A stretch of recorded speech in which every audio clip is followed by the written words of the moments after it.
Hello team, welcome to another ATP geopolitics video with myself, Jonathan at MS Spears. This is a gift that keeps on giving. And that's because, goodness me, there are so many people to talk to about this war and so much going on in this war. I'm really super glad to be joined by some guys from a charity. I'm just going to mute them because there's a little bit of a echo, and that's because they are sitting all in the room together. They can't have their headphones on, so the speakers sort of play back a little bit of what I'm saying. So I'll try not to speak too much, right? Which that never normally happens. So these guys have been working tirelessly on behalf of Ukraine with a charity called From Bristol with Love, and they are still continuing to supply aid to Ukraine. We're going to talk about what they do, why they do it, what sort of aid they give, and the kind of journey they take, and the journey they've been on themselves to get to where they are at the moment. I have interviewed two of them before in a previous live stream a long time ago now. Please go and check that out. It'll still be relevant to it's kind of more evergreen than some of the topical ones that I have. But anyway, guys, as I unmute you, welcome. We have Dan and Gary and Johnny. Welcome to ATP Geopolitics. And oops, there you go. We have that's driver number 4. That was driver number 4, presumably telling us that he's going to be delayed. Right. If he turns up, we'll bring him in. So there's four sort of drivers that could be featuring. We've got 3 of them. Guys, introduce yourself. Tell us what you're all about. Right. Well, I'm Gary. So initially I was the one that heard about the charity through my daughter, who was doing a Duke of Edinburgh stint where she needed to work for a charity for a while, and my wife heard about, got to talking to the charity's founder, Razvan Constantinescu, and said that people were volunteering to do driving, and it sounded like the sort of thing that I'd like to do. So I contacted, just sent a little email out to a small group of friends, of which, on a group of which these chaps are members. And within seconds, I was blown away. Yeses came back straight away saying, yes, we'd be interested in helping with that. So we had a bit of a chat together and thought, let's go for this. And the next step, of course, was trying to raise funds. So we then each extended an appeal out to see if we can get funding for the trips, because that's one of the things we have to do when we want to go. And again, each of us were surprised what the response we got. Let's rewind. So when you asked for help, were these people you knew? Are these people on a like a friendship group, or were these randoms? Yeah, no, this was a very small group of, at the time was about 15 people. Curry Club, wasn't it? Curry Club. And from that, we got four respondees that were keen and hot to trot on that one. And very small amount of research after that. We managed to get some more people that said they were prepared to go. So yeah, we all like curry, and on our trips we do tend to at least find one en route. But yeah, I'm very, very pleased to have the response I did, and obviously I hang around with some very nice people. Yeah, and so you guys are called From Bristol with Love, and you talk about here. You can see that there's the UK flag, the Ukrainian flag, and the Romanian flag. So the guy that actually runs this, I mean, were you essentially piggybacking on a pre-existing charity? Yeah, absolutely. The charity From Bristol with Love existed and was run by 2 fantastic Romanian people called Razvan and Iuliana, and husband and wife team. A husband and wife team. And they were arranging for aid to be sent out to Romanian orphanages, and they've been doing this for several years. And then when the Ukraine war hit, they saw the massive need for basically the people who had been displaced by the war, and that was initially where the effort was totally focused, was just on helping those people that had lost their homes and had to flee, and getting basic humanitarian supplies over there, because they already had this sort of network of contacts. It was very easy for him to arrange for us to get the aid delivered right up to the Ukrainian border, which is as far as the hire companies will let us physically transport the aid. So that's interesting. So this is a Romanian charity that was supporting Romania initially, and part of it now is supporting Ukraine, and you guys use that to drive that aid out to the border. A couple of places on the border. I can't quite remember the names of them. Suceava. So basically, at the top and bottom of Moldova, we were delivering aid down to Galați initially, which is right at the bottom of Moldova, where it was where those the missiles that came over and strayed into Romania was just down there. Yeah, that's right. That's Galați. Yeah, so this is on pretty much on the Danube River. So the Danube River skirts the border and it defines the border. And I think you've got Reni near there. And yeah, so there's Reni, which sometimes gets bombed. And then you've got Ishmael somewhere. Yeah, there's Ishmael there, which is another port that also gets bombed. But yeah, so they're near the bottom of Moldova. And then also you were saying near the top you deliver aid to as well. Is it Rationality here? Suceava. So yeah, just down right a little bit from where your cursor is. Oh yeah. That's it. Yes. So and now these days, sometimes we go to Oradea too, which is in the west of Romania, which is much easier for us to deliver to. And sometimes the Ukrainians like to come and visit Oradea because it's a really beautiful, nice city. And they get like special compensation to leave the country. Obviously, they're not letting males at fighting age leave the country very easily. Right, of course, yeah. Reasons. So they get special permission to come across. So if they get to spend a day there, then they're actually delighted to come over to that place. So the last delivery we made, or the last 2 deliveries that these guys made, were to there. And how many deliveries have you guys done together so far? 6. You know, in total. Oh, this will be 6. Trip 6 is coming up a week Saturday. Yeah. So this is this is the 6th trip to on behalf of Ukraine. That's right. Yeah. Yeah. And what sort of things do you take out there? Yeah. We the goods are determined by Ukrainian people, so we don't say, look, here you are, here's the stuff, take it. They request specific items. And it could change from month to month. So, for example, the main item they're looking for right now is formula milk, because mothers are so stressed out because of the war. They're not producing enough milk, so they're looking for formula milk. In the past, the main interest was mobility aids. As you appreciate, there's a lot of amputees. And in Ukraine, and there have been reports that Russians forces have been confiscating mobility aids to put further stress on the Ukrainian infrastructure. And so it could vary, but one of the most valuable things we do deliver are generators. We got 10 generators on this particular trip. Wow. So that's the sort of thing we tend to deliver. The centre that we deliver to at the other end is staffed by union representatives, military representatives, and healthcare representatives. So they have run a centre of aid distribution. So what we get there, they know where it's most needed. So we get photos of the stuff arriving all over, you know, hospitals, old age care homes, frontline. Oh, wow. So that's really important, actually. There's a transparency there where you're actually getting feedback from the end user of, say, the generator. And like, this is us using the generator. Is that correct? Yeah, Absolutely. I mean, it was the thing that sold all of us, I think. As soon as you were involved in the charity, you realize there's no paid members, you know, there's nobody taking a salary out or anything like that. Every penny is going to aid or transportation. And just to be clear, we raised the transportation funds for our trip.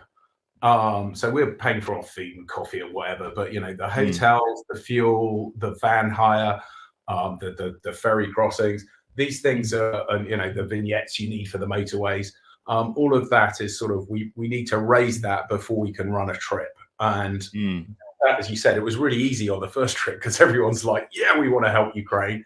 It was in the news. It was a big thing. Everyone thought, but obviously by the time you get to trip 6, you really are fighting. And almost 3 years. Yeah. Which is the yeah. you know, takes its toll. But some people are just fantastic. They just keep giving. There's a lot of people out there that care. And just last Saturday's collection at the supermarket, just to see how much aid we raised. Really? Morning shift, Johnny, you were on the afternoon one. We raised did we do a box count in the end? I think it was about 40, I think. Okay, yeah, that sounds about right. I think we're about 20. These are boxes that are this kind of size, full of aid. And, baby formula is not cheap. And, you're telling people, they're asking, what's the thing that you need most? And they're thanking you for doing the collecting. So there's a genuine, yeah, exactly. This is just normal, everyday people going into a little in Portishead. They are just, it's really heartwarming when you do it and see that people do still care. And the fact that it's not on the news doesn't mean people have forgotten about it.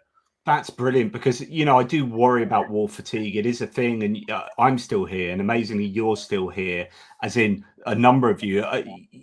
As Gary said, 2.5 years on, and it's kind of like it's more important now than ever in many respects, certainly in terms of what I do for like information and so on and so forth. But for what you do, of course, that would have morphed into, as you said earlier, giving them things that they need, particularly now, that may have changed over the course of the war. And 2.5 years in, this war is still going strong, sadly enough. And it's absolutely phenomenal that you guys are still continuing to do that and still getting the interest when, although it's not, as you say, in the public domain so much, when you are appealing for assistance, you are getting it from those people shopping at supermarkets and whatnot. That's absolutely brilliant.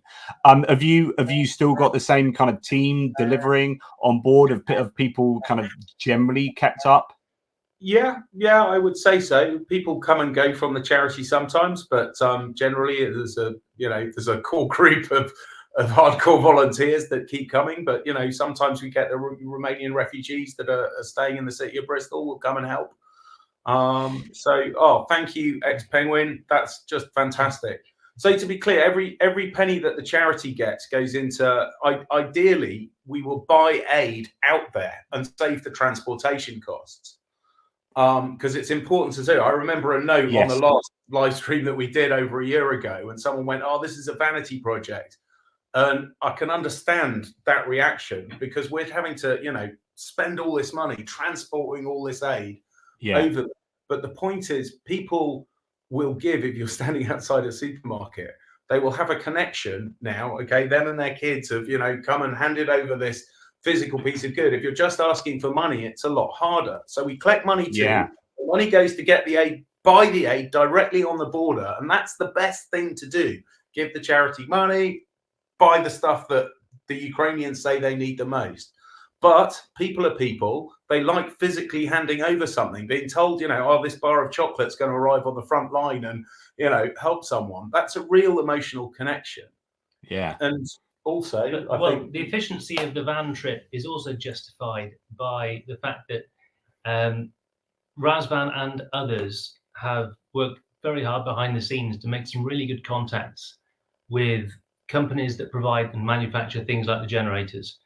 So we say we're going to buy 20, 30 generators, and we get an exceptionally good deal. We've managed to get really good deals on bandages through various contacts and other medicines, so that when we're actually taking items like that with us, they're lightweight, which is great, because the restriction in the van, which a lot of people don't realize, the restriction is not the volume. The vans nearly always look only half or 2/3 full, because it's weight that's the issue. Things like medicines and bandages are lightweight, so they're high value. We've managed to buy them at something like a quarter of the normal cost. So you're taking things of high value like generators and like medical aid, as well as the food that people have donated. So we feel good about our trip and justified that the money that's been spent on the trip as well. We're getting good money well spent, good return on investment. That's really important. So there's transparency. There's transparency. They're getting useful things. It's making the people who are donating feel good about doing that, which is always important, and also making you guys feel good at contributing, which then feeds into this feedback loop of being still interested and spreading the word and talking about this to people. There's a great value in all of these people, and same with the, you know, someone going back from the supermarket saying, "Oh, I bought some feed, some child's feed," you know, saying that to some other random or a family member, whatever. There's an importance in that too. So there are lots of knock-on effects there. Have you guys persuade you about the value of talking about the situation in Ukraine, Jonathan? I was fairly sure you'd be an easy sell on that point. Yeah, I've talked about it a couple of times. I generally try not to talk too much about it. Have you guys noticed though that there is a drop off? Well, I know you just said that there isn't a drop off in enthusiasm, but then that's you taking it to people just in general. Like, is it not on people's minds as much? Well, there's been a core group of people or individuals that go to their own respective groups, whether that be church groups or pubs, where they are frequented by people who are doing all right. There's been a few stalwarts that have kept us going. So you get the random donations as well, but there are a few individuals that really have shone and stepped up to the challenge on this, and that's been amazing. So nobody gets to really talk to them, and they're behind the scenes, and many of them don't want their names to be mentioned either. So, oh, interesting. And so, yeah, a couple of points on that. I mean, it's these high interest people. In the voting, you would call them in say the US election, you call high information voters or high propensity voters. These are high information people who are interested in the war in Ukraine, and that buy-in then obviously means that they're more likely to help out. But I love the idea of people donating and working hard behind the scenes, but not wanting their names to be out there. It's this kind of, it's really difficult for us to do. When you are kind and generous, you want to shout about it, because like, look at me, look at how virtuous I am, how wonderful I am. We have that natural inclination to kind of self-congratulate, so we feel good about who we are on account of people knowing how nice we are. And that's just human nature, right? What's much more difficult is to do that nice stuff, but like tell no one. And just like, and yeah, hats off to people like that, because the true drive then is in doing the good, as opposed to, you know, being congratulated for that. Yeah. Anyway, sorry, going off on one there. Well, what makes the whole thing easier is the fact that it's very easy to sell the Ukraine situation, because it's so clearly black and white about the fact that it was wrong in the first place. And also, I think a lot of people do genuinely recognize that this is the most important thing that's going on at the moment. When I saw all our elections going on and how people were voting back in the UK elections, to me, who was going to be most supportive of Ukraine was the most important issue over and above any domestic issues we've got going on, because the knock-on effects could be really extreme. Well, yeah. I mean, when you start talking about North Korea and Iran, obviously, and China getting involved, I think all of these sides, all these nations and entities are just kind of joining up into this binary understanding of what's going on in the world. And it is, as you say, it is hugely important. Yeah. It's easy to take a side on this conflict. It's not so easy in so many, right? There's more complexity to most conflicts. This is just pure good and evil. It's so it's almost like a, you know, Star Wars level simplicity of the good guys and the bad guys. Yeah, I think you're right there.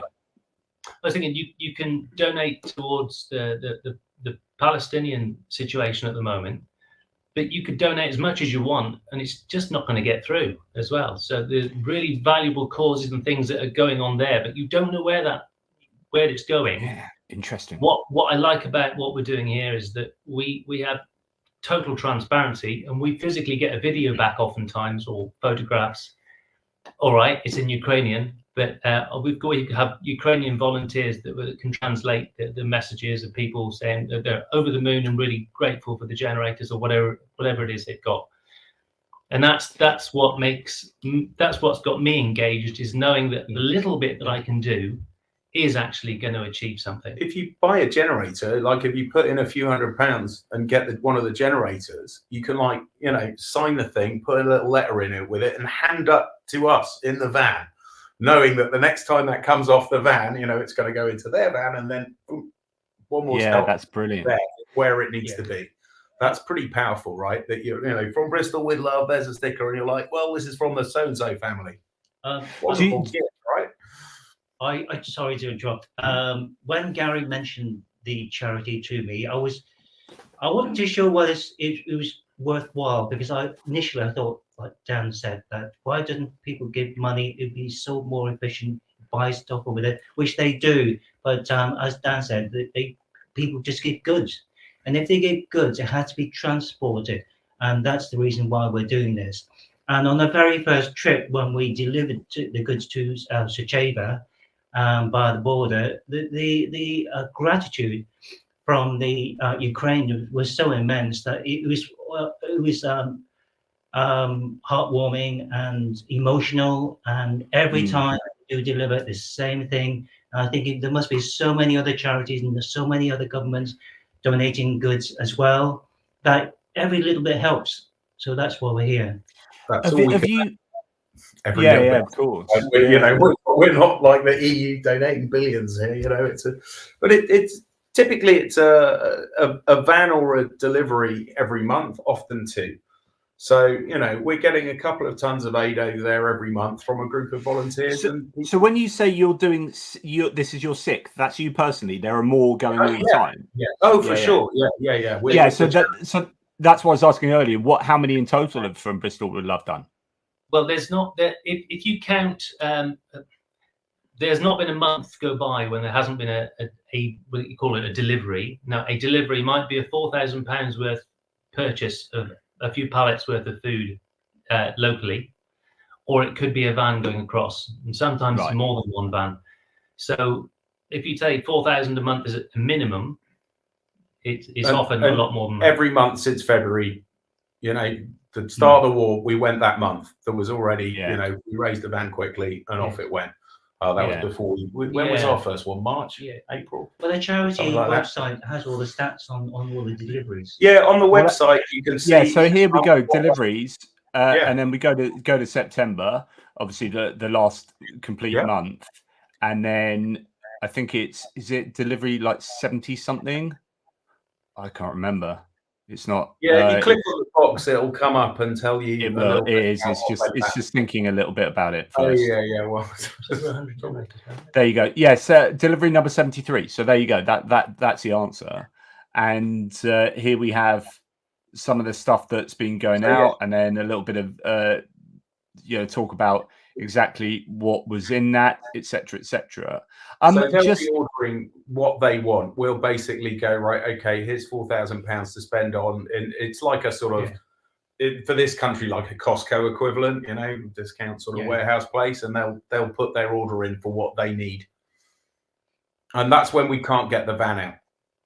Interesting, and there you go. Like it tells you everything that goes. It tells you, you know, who the transporter was, how many boxes it was, where it came from, etc., etc. So that's really interesting. So have you been interacting at all with local Bristol Ukrainians at all? We have several Ukrainian volunteers that help us with the collections and with the packing. So that's really helpful. That's nice. And just to remind people or let people know where Bristol is, so you have the Bristol Channel coming in here, and you got Bristol just up there, and this is sort of the beginning of the West Country in the UK. So you got Cornwall, Devon, Somerset, and then Bristol up there, and then they'll take that across under the channel in the Channel Tunnel usually. And as they kind of hinted earlier, that used to be free. Explain what happened there then. Well, yeah, I mean, all of the major ferry companies and Eurotunnel at the start of the war generously gave us free transit on the way out, and then we just have to pay for transit on the way back. And that was fantastic. They did that for 2 years, and then they wound it up. which was a shame. But I mean, you know, it was great that they supported us for that time. But now we just have to raise a bit more money to pay for the outward bound and inward bound. When we're going outward, we have to go freight because of the weight of the vans and the fact that they're full. And then on the way back, we just go domestic because it's just an empty van. Yeah, it's worth saying as well. We've been very well supported by the rental companies. All right, good. So really good rates to the, you know, at times you're thinking, well, I'm not sure how they're making money out of this, and also sort of turning a blind eye to the mileage. Because clearly, it's a lot of mileage there and back. Right. Oh, so, good stuff. Big thanks to them for the support that they've given us. Autoline. It would make such a difference if they weren't giving us that support. I just want to mention this as well, Jonathan, because we've mentioned obviously how people can help with aid, with you know, funding, but we always need drivers, people who are prepared to sort of get some funding, and actually with the logistics of getting a van is sorted, but they still need funding. I mean, people who can give up a week of their, you know, holidays or whatever to go across there. So anyone who thinks they might want to help in that, on that front, then we're all ears. Yeah, don't have to be from Bristol. You know, I've had Johnny, my mate, from London. Plenty of people will come down. You know, we'll raise the physical aid. We do need help getting the funding. If you're a transporter, we do expect you to contribute towards the funding of the trip, as we say, because the charities' money that they raise is to be spent on aid. That's absolutely fabulous, and I know there will be people here. I mean, I know I've spoken even you know, people that help me and whatnot. I you know, I was speaking to Benny, and he's keen on doing something. He helps me with the some of my YouTubing stuff, and he was talking about, you know, wanting to do something like this, and we were thinking about, you know, I want to get back out to Ukraine myself, and like I did in February of this year with Greg and Zhenya. That was such an amazing. So was it 10 days or something? Yeah, 10 days. I've still got like half the videos to still do. I'm so slow on that, but yeah. So you know, I'd like to get out there, and I know there are people who are like, yeah, I really want to get out and, you know, drive a van and everything like that, and that. So that's really good that you don't have to be Bristol area. Obviously, it helps to be nearer. But yeah, you are open to that, and I think you provide all the information that you need to do that. So I know there's a link indeed, possibly in the description below concerning that. So, you know, if you're interested, guys, contact these good people and help out, because that's super important.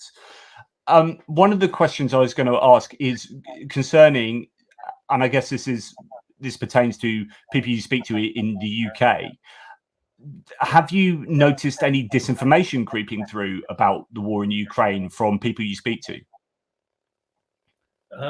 Well, in terms of disinformation, I think that happened earlier on during the trip to Ukraine. I was from people I know, and they were fully supporting Putin. They're saying, "Oh, what's wrong? What's the issue?" And I think it was a mental block. I think so. In terms of disinformation, I think it's totally weird, but it does happen. So this is at the beginning, that when you were first getting involved, that people were somehow having sympathies with Russia.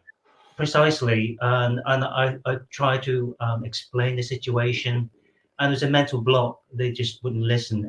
And Dan's had the same issue when. Yeah, it's one of the good things about talking about what you do, making people aware of the issue. And if people will surface and things that are, well, my mate Baz said, you know, NATO promised that they wouldn't expand east, then you go, right. No, they wouldn't. James Baker, no one signed that. It's, you know, it was discussed. Let's go. James Baker and, you know, some Russian diplomat. Just the discussion doesn't make it a policy. That's a ridiculous thing to say and carry out. So you can engage people with factual information. As you say, some people are just so far gone. It's like, you know, Trump cult of you know, well, that must be fake because it doesn't fit in my world vision, and, you know, cognitive dissonance you talk about a lot, Jonathan. And, yeah, you know, just twisting. Honestly, like psychology. done that. I mean, I've spent, goodness me, decades arguing about different areas of philosophy, and it's interesting when you particularly, I don't want to have a discussion about religion here and whatnot, but politics is the same, and adherence to any kind of worldview. It's more about psychology than it is about rationality, sadly, because I spend my time philosophizing about, discussing rational arguments. And it turns out that actually what the key to unlocking people is often psychological rather than philosophical, rational. And that's really depressing. But it means that in order to disabuse people of false information, you need to kind of understand why they believe it, not so much what they believe, but why do you believe that? Where's that come from? How did that get itself into your head? Because I need to understand that, because in order to get that out of your head, we need to do a bit of reverse engineering here. I need to understand that psychology as much as I do, geopolitics and whatnot here. So yeah, I think anyway, that's a random aside. But so going back to you guys traveling down to Romania. So most of your work is in Romania. I mean, it would be nice to obviously have a time when you can get into Ukraine more formally. Do you meet Ukrainians in Romania? Yeah, they come over the border, so we'll get, yes, yes, Yeah. They come over the border. We deliver the aid to the van. It's all very carefully coordinated, so we know the registration and the name, and there's a because we've been multiple times. We've actually been invited over, and the chap that we've seen several times said, well, obviously through a translation, he doesn't speak any English at all, but through Google Translate, he said, I can get my wife to come and pick you up in the car, and you come and have some of my tea or whatever he's offering. For insurance reasons, at the moment we can't accept, but there'll come a time when we can, and we're very much looking forward to that. The plan is, loose plan is that there'll be a coach trip from the charity, and we'll all go and spend a week or more touring some of the places, eating borscht and having Ukrainian vodka. Yeah. That's. Are we not supposed to call it vodka though? It's something else now, isn't it? We're supposed to call it something else. I'll have to look into that. Yeah.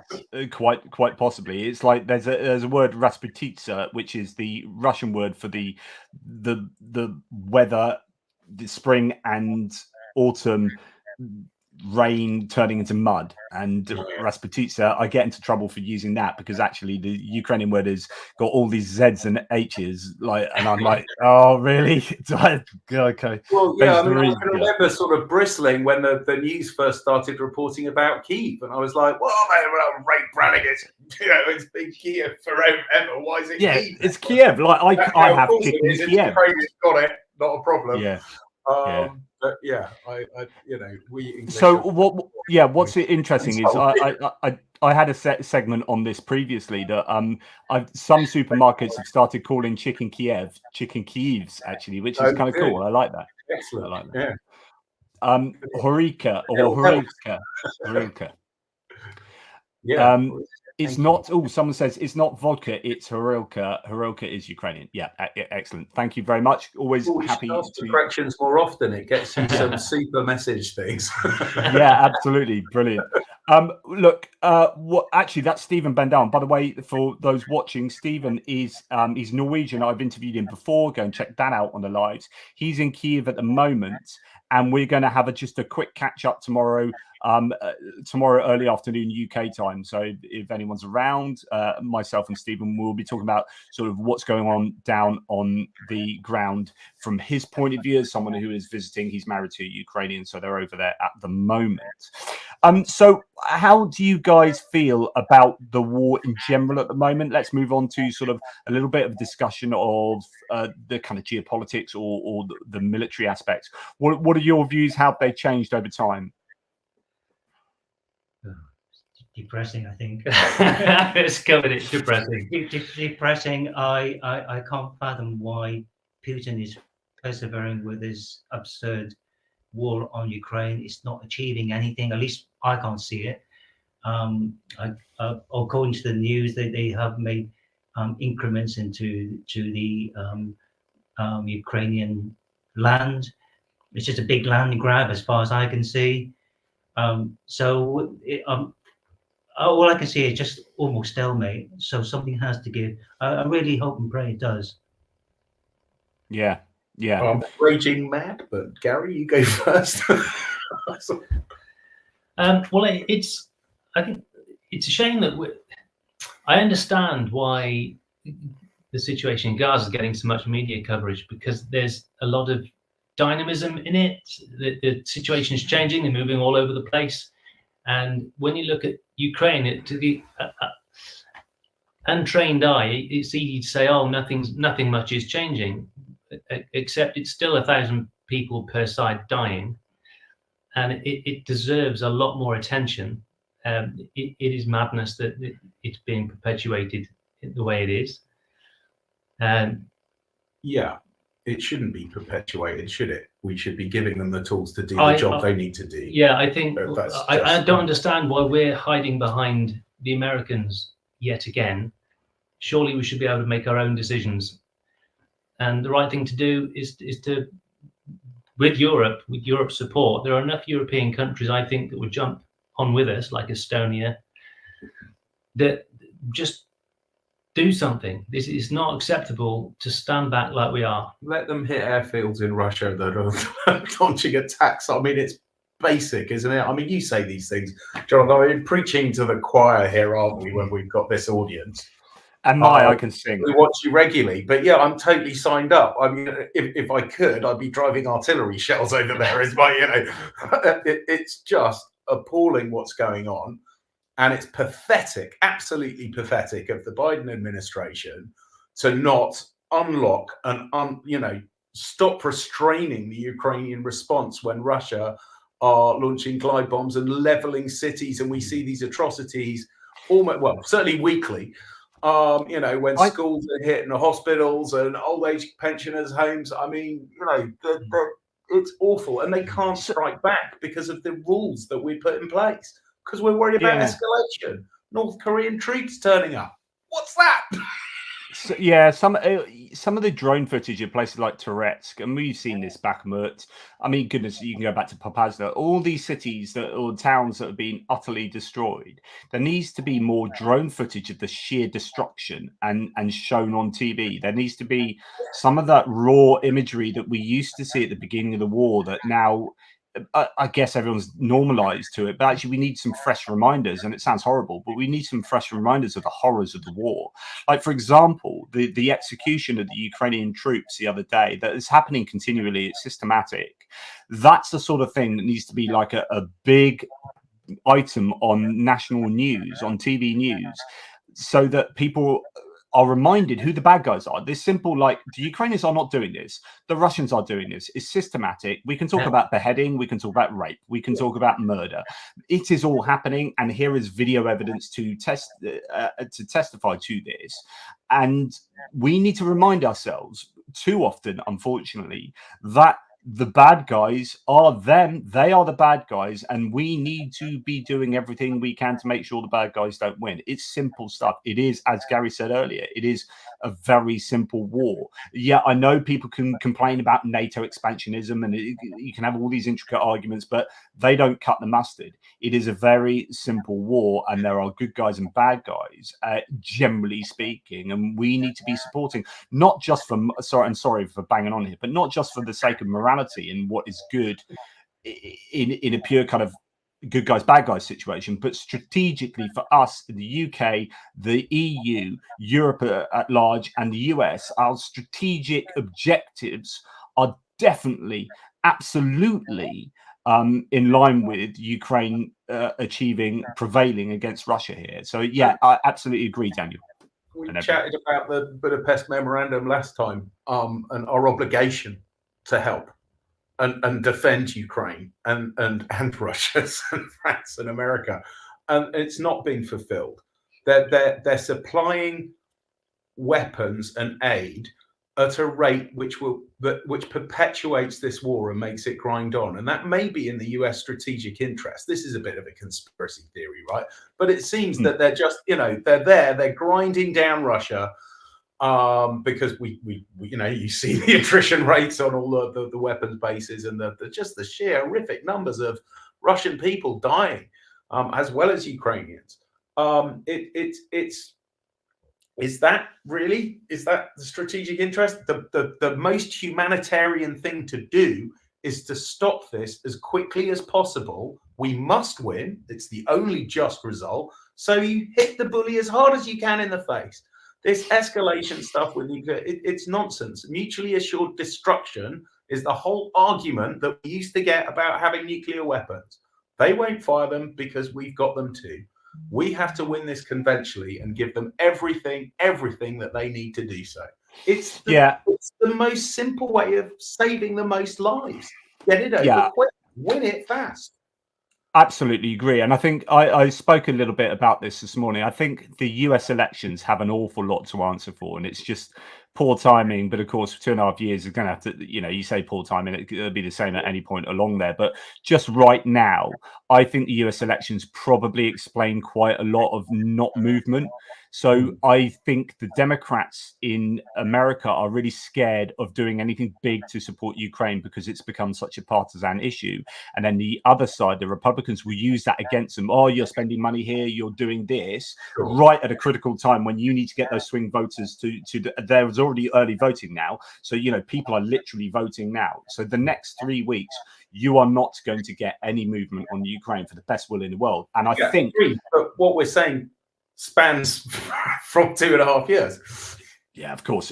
Yeah. And, the change in restrictions to striking deep into Russia, that's something that could have been done much, much earlier, right? It just blows my mind. But they genuinely are afraid of the nukes. And that's the thing. Understand the moral distinction that we were making, giving them javelins in week 1, or before when we were, supplying them, and not jets and tanks. This gradual, all right then, okay then, when they, needing this weaponry and we're slowly releasing it, it just made no sense to me. You're either arming them or you're not.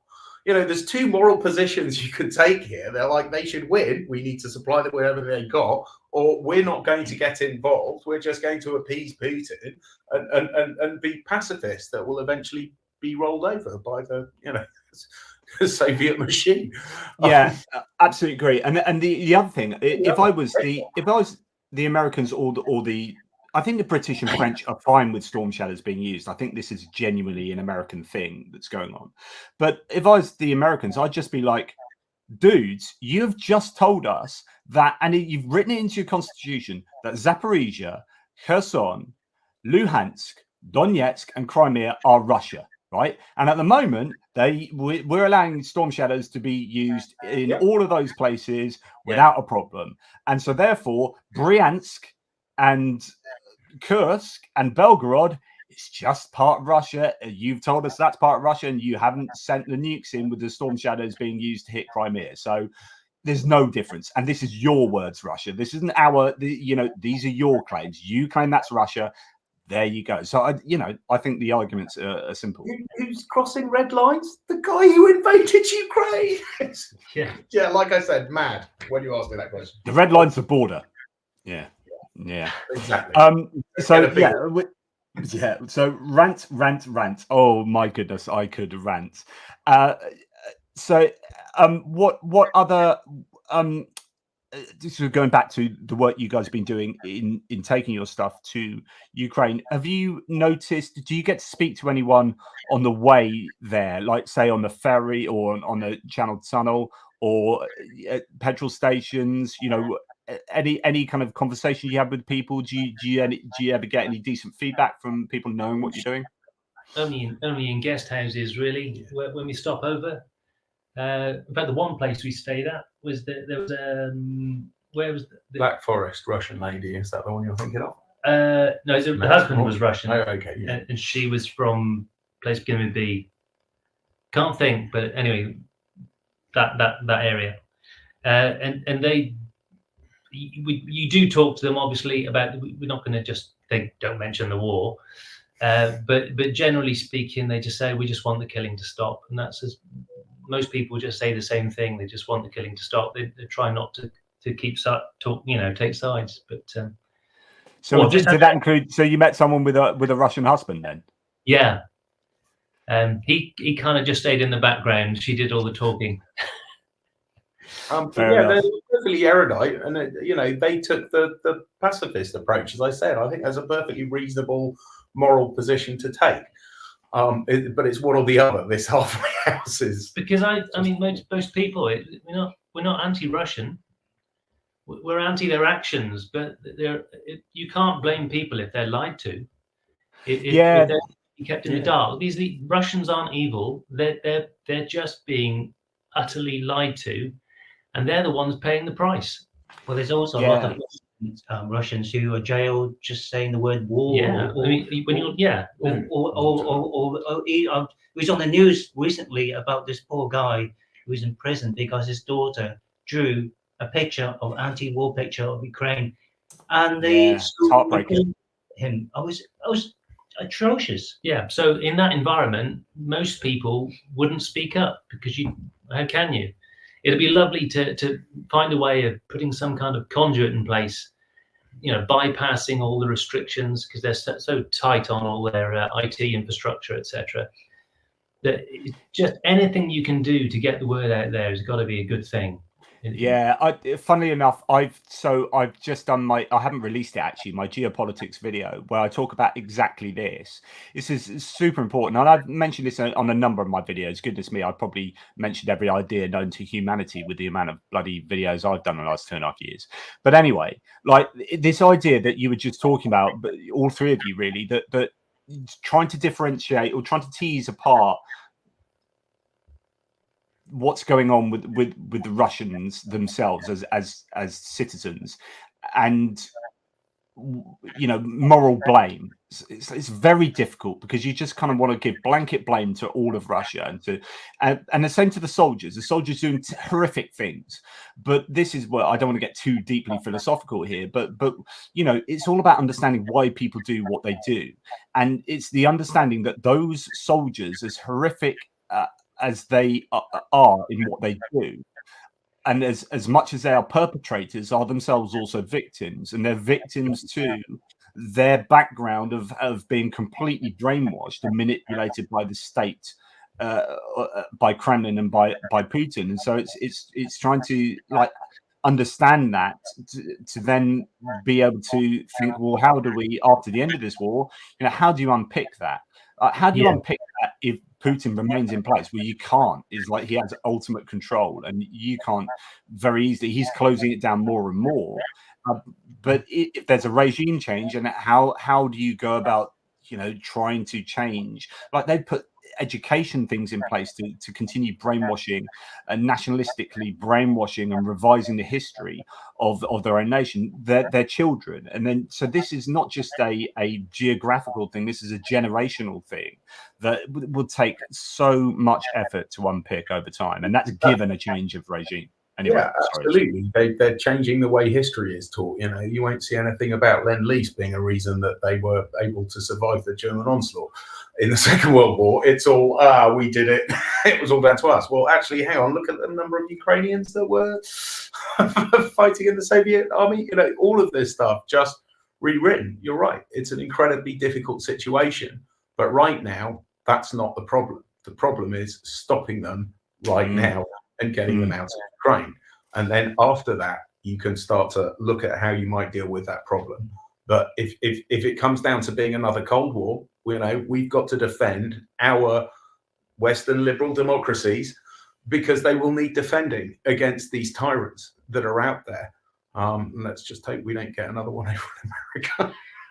Well, so yeah, so it's the amount in my geopolitics video. I was like, this is the amount Russia are spending on disinformation per month, and it's a phenomenal amount of money. And as I've said previously, if they'd spent all the money they spent on this war just on troll farms, they would have done much more damage to the international community. But they are spending all this money on disinforming the wider world, on say interfering with the American election, interfering with European elections, and what are we doing? What is our response? So our war, and I say our war, the war that is going on in Ukraine is There's a conventional kinetic war involving humans and tanks and whatnot. But this is also a cyber war, and this is an information war. And how are we fighting that? Because at the moment we're just on the defensive. I sit on Twitter and I cry with the amount of disinformation that's flying around. I just go to Blue Sky now. It's just a much nicer place to be than Twitter. Block Elon Musk, move to Blue Sky, people. It's small, but it's nice. Yeah, and do you know what? I absolutely would. I would love to just if I could do what it's just, as people say, look, you're part of the problem if you remain on Twitter. But there's literally no other single aggregator of information, as terrible as Twitter is, and all of this horrible stuff. Actually, all the right people are there as well. And there's just no other single place I could do. I would not be able to do what I do without Twitter at the moment. So yeah, it's just the way it is. But that's me whinging. Look, what is there anything we haven't said? Any of what you do that you haven't had a chance to express? Just an update, because Razvan sent me a text message. We're now at 223 generators that we've delivered. 2 blood coagulators, and they're £10,000 each. Wow. So it's that's where we're at. What was that last bit? What was that last bit? Sorry. One ambulance. Yeah. One ambulance. So you delivered an ambulance. So we didn't. I'd have loved to. No, have but it's done that. obviously part of, and that's all I can read did. off. He's basically taken the photograph of the whiteboard that it's all written on, and they're the bit. That's the bit I could make out from the tally so far, and an extraordinary amount of local deliveries and food deliveries as well. So. That's absolutely incredible. And tell us a little bit about this Romanian guy. So is he a bit of a force of nature? Is he? Yeah. Yeah. So he was the Romanian consul to the southwest. Is that? Yeah, Consulate General for the southwest of England, I think was the title. Yeah. So he has letters now, doesn't he? Yeah, he got, was it a CBE or something? I don't know. CBE. These things pass over me. But I should be more attentive. Whatever it was well deserved. Which obviously, he's an official Bristol, which is accepted on behalf of himself and his wife, Ilana. So they're just astounding. The establishment have been quite good at supporting the charity. So usually when we go, because we like doing 2-van deliveries, so that's seen as a bit special, just because we like going out in a group, basically. So we can have beers together wherever we end up on the way over. Yeah, we've had, oh golly, I'm going to get all the names confused now. Lord Lieutenant, Peaches, you're great.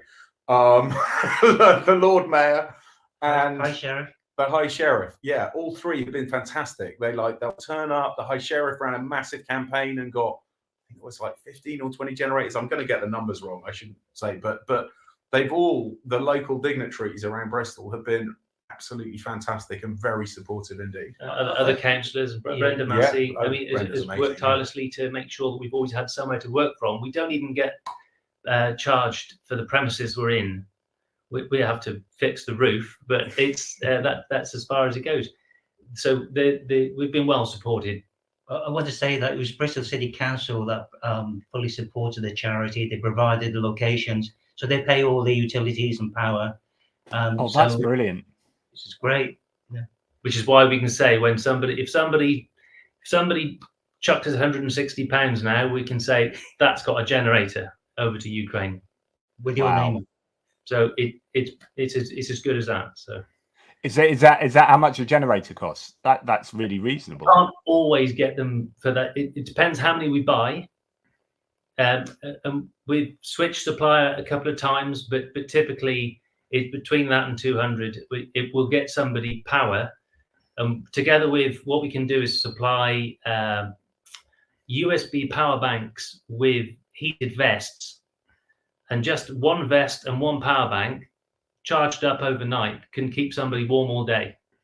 So it's things like that which make a big difference to people where they can't afford to heat a whole house, or because there's power cuts. Or well, it's also more important now because we're in winter now. Well, we're heading towards winter, and so I was speaking to a Ukrainian volunteer, and she loves the temperature and weather in UK. So that lovely, you know. compared to them. Yeah.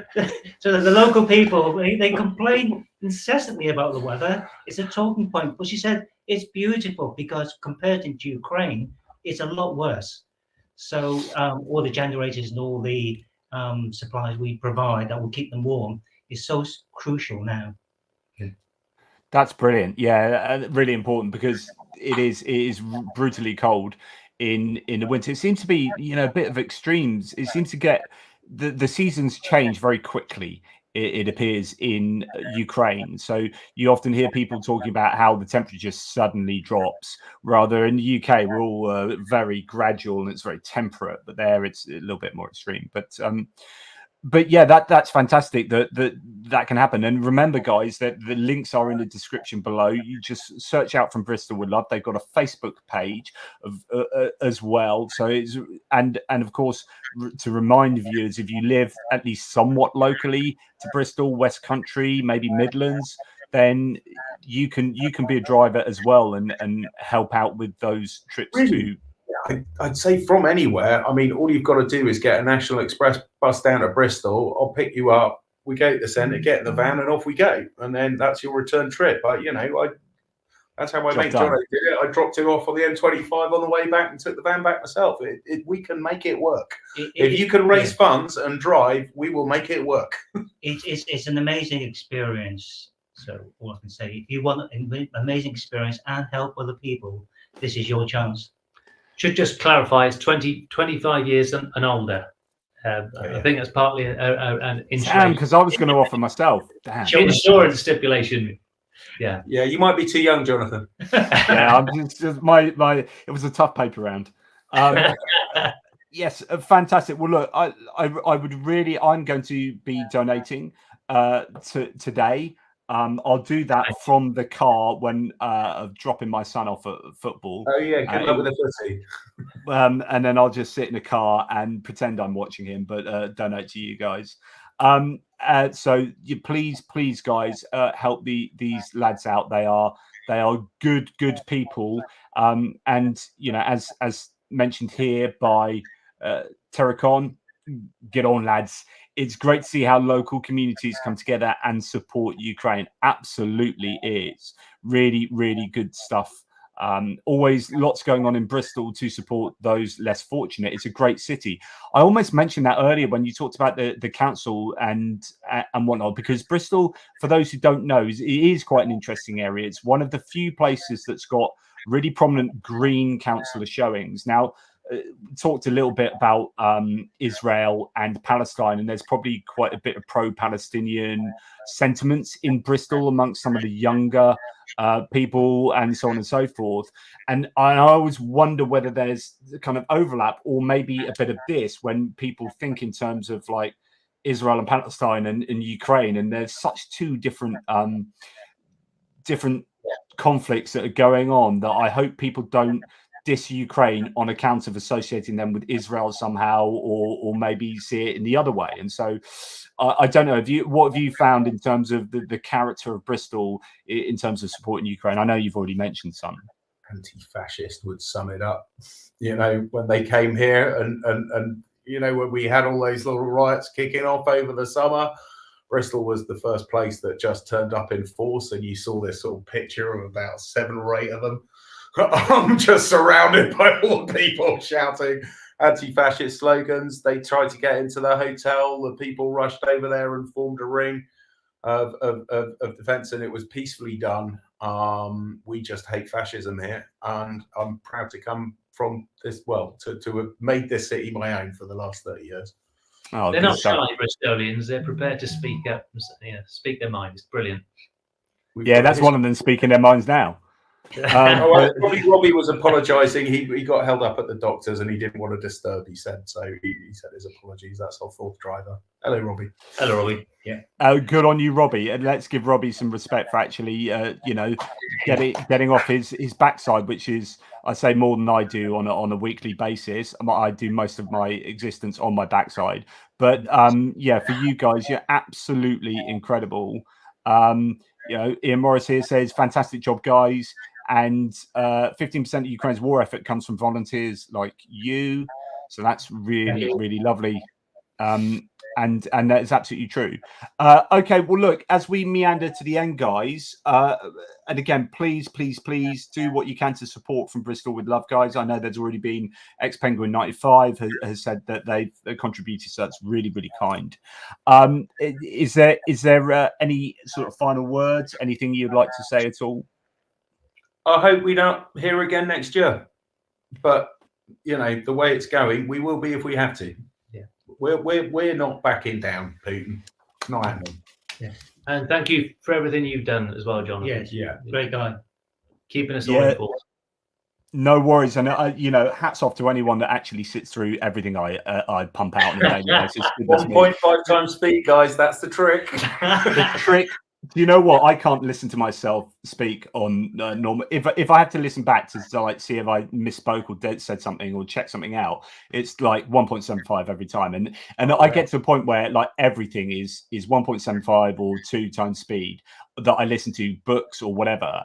And when I then have to, like, when I play back things on the video on videos that I do for you guys, and I had to listen to someone that I normally listen to on like 2 times speed, I'm like, this person's sounding like they've had a stroke. Like, what's going on? Like, I don't think they're very well. Oh no, that's what they normally sound like. I'm just so attuned to them, like speaking double the speed. Yeah, well, no, I've got you to thank for that trick. I think you recommended it on one of your videos about a year ago, and I've started experimenting. Absolutely. You know, when you've got only so many hours in a day, you've got to speed it up. Well, look, thank you very much, guys. I really appreciate what you do on behalf of Ukraine. And let's hope that we don't speak again in a year's time, but you are always welcome to speak, of course, if this is still continuing. In fact, you know, give me an update. So when are you guys actually going on your next trip? Yeah, week Saturday. A week Saturday. So really good luck to you on that one. And can you send us pictures and I will share them and videos and whatnot. Like, you know, if you can send a video of you delivering the aid and whatnot, you know, that would be absolutely fabulous. You know, see, will be. Yeah, there's blogs somewhere in all the links below, wherever they are. There's a couple of blogs. I did a blog on the first trip, a blog on the third trip, I think, and we could do another one for this. Basically, no, from the there's a list of links that I sent to you that I presume are below the live chat on the YouTube. Yeah, they are. They're in the description. And on some of those, it's weird because basically I had a family party and then kind of left for Ukraine a few days later.